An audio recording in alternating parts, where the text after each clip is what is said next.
you don't know, I've decided to read all 13 books on the International Booker Longlist before the shortlist is announced on April 7th. It's quite the project. I have, less than 25 days now, and so far I've only read 1 out of the 13. If you're interested in following my little challenge, be sure to hit subscribe, and if you're looking for more of an up-to-date understanding on which book I've just completed, feel free to follow me on Instagram. My handle is @SwamiKaren. The first book that I completed from the long list was Happy Stories by Norman Erikson Pasaribu. I may have pronounced that last name wrong, I'm sorry. The collection of short stories are linked by the Indonesian word for almost, hampir. This word is only 1 letter off from vampire, V-A-M-P-I-R, vampire. The stories center around this state of almost happiness where queer individuals are forced to occupy this world of this space of limbo where the hetero prevails. Thematically, the stories are linked together with musings on religion and God's absence.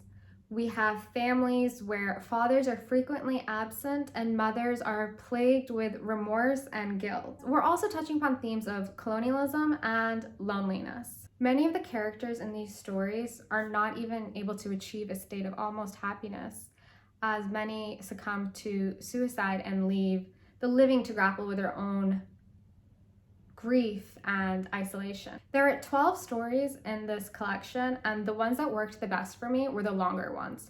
There were 4 that really stood out to me. What's Your Name, Sandra? The True Story of the Giant, which I don't think I'll get into in this video, as well as Welcome to the Department of Unanswered Prayers, and then Our Descendants Will Be as Numerous as the Clouds in the Sky. I'm not going to talk about that one either. The titles for these short stories are really long, not gonna lie. In What's Your Name, Sandra, we have our main character, Sandra, who is struggling. Her son committed suicide after he came out to his mother and she didn't accept him. By not accepting her son's identity, she also abdicates her own identity. She is struggling with grief, constantly crying, and also so guilty. And as she's trying to heal, she embarks on a journey to Vietnam, but at the same time we're experiencing, or rather learning about the different kinds of identity that she has had.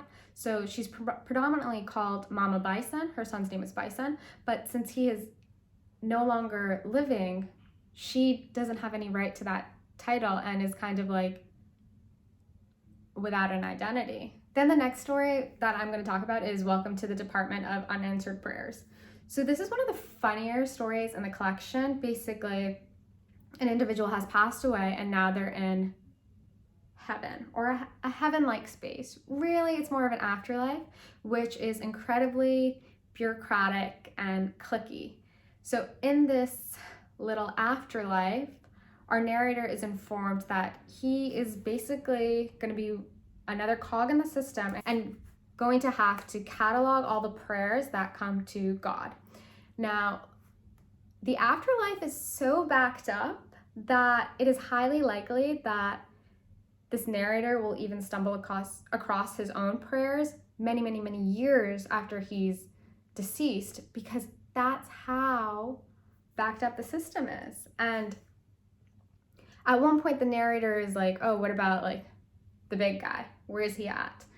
And his colleague is like, we've never seen him. No one's ever seen him. And I think that is obviously so painful to hear, but is mirrored in all of the stories where essentially, even though we hear about like Christianity, Islam, the Bible, all of these various like religious themes, they're talked about a lot in the short stories, there's little hope to actually be found in God.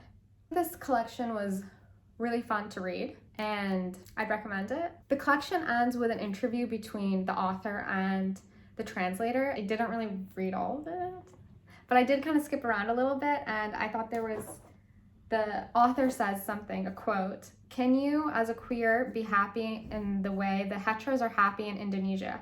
Happiness requires an endless list of privileges in any part of the world." And I think that's like a great way to sum up this little collection. These stories are contemplating if happiness is even possible as a queer person. They're a delight to read, but they are really sad, and the ones that I pointed out are the ones that really, like, 24 hours after reading this, I'm still thinking about them. So with that, I hope you enjoyed this video. It was a little bit more thought out than my videos normally are.